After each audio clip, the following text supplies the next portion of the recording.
Welcome back. The role of the agriculture sector as food provider is particularly relevant at the moment, given the rise of prominence of concerns over food security. In general, food security is defined as having reliable access to a sufficient quantity of affordable, nutritious food. Note that this does not imply food sufficiency, as often implied in political debates. And all right, without further ado, let's see the agriculture sector contribution to GDP through the next graphic. This is contribution of agriculture sector to GDP. Trend-wise, from 2016 to 2019 keeps on decreasing from 13.5% to 13.2%. In 2017, in 2018, it was on the level of 12.8%. And in 2019, in the level of 12.7%. In recent years, however, there has been increasing concern about the declining contribution of the agriculture sector to gross domestic product, especially in developing countries like Indonesia. But then, agricultural sector continues to play an important role in the economy regardless of its declining share in GDP. The fact that the sector represents less than 12.7% of the economy does not provide the true picture of the sector's impact on the greater economy. It buys inputs from the manufacturing sector, provides raw materials for manufacturing, and purchases a host of services. Therefore, how big is the impact of the sector then? In a way, we can assess it through the export performance. This is the data of agriculture export performance in 2020. In January 2020, it was recorded in the level of 300 million US dollar. The number is quite fluctuative, but recorded the lowest level in May 2020 in the level of 240 million US dollar. But the number also trend-wise keeps on increasing from June to October 2020. In October 2020, the agriculture export of Indonesia reached 420 million US dollar. We provide the data from Statistic Indonesia or BPS. And October is the record large one. This figure increased 1.26% compared to September 2020 and way up 23% compared to October 2020. And however, the contribution from the agricultural sector was still small, namely only 2.92% of Indonesia's total export in October 2020, which amounted to 14.29 billion US dollar. And we hope the sector can maintain its international competitiveness and resulting positive trade balance. And aside of export performance, let's talk about labor itself. Well, a long time ago, Indonesia was well known for its agriculture sector. Moreover, about the workers, but now, since there are more jobs exist, the question is becoming farmers still popular as it was? The answer is in the next graphic. This is workforce in agriculture sector.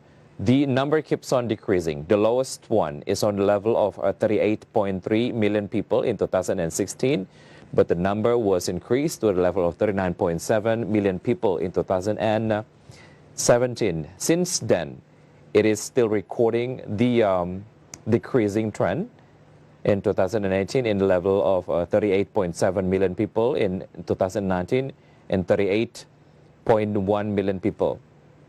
And the trend is declining significantly. One of the facts that makes the agricultural sector less attractive to people is because the agricultural sector is commonly associated with low income and poverty. Sadly, this cannot be denied if seen from the trend of farmer exchange rate for past year. It was only around 99 to 104 points. But then during May to June, the rate was only 99 points. It means that the agricultural output has not been able to meet the needs of agricultural businesses and the needs of farmer households. This is due to the decline in the price of agricultural products that is greater than the decline in prices for household needs and for farmers' business needs. And as we are fast moving in era, and there are many job varieties, commonly farmers are people who already jumped into the field for a long time ago. Therefore, it is mainly dominated by the elders.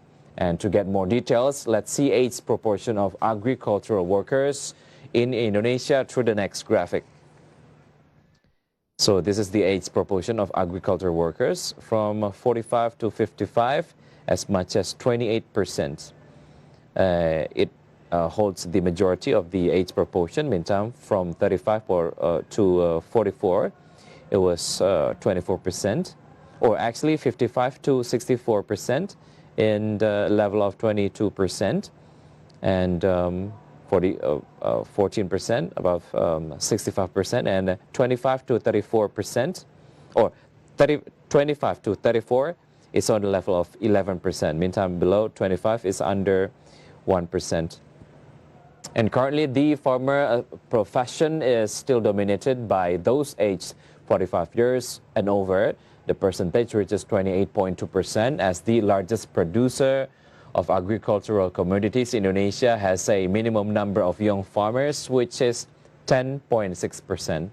This is a concern for the government, including stakeholders in the agricultural sector. The reason is, in order to realize sustainable and competitive agriculture, the role of young people must be present. In addition, the rapid development of technology and agricultural machine tools has made business access even wider. We can say that this is huge opportunity. This opportunity can also be used by the community to apply the concept of family farming by making narrow land and house yards as hydroponic lands. In the end, boosting agriculture sector will not only be able to accommodate the workforce and economy recovery, but will also be able to create national geopolitical stability. Therefore, we hope nothing but the best for Indonesian agriculture sector. Stay tuned on Market Headlines because we'll be right back after the break.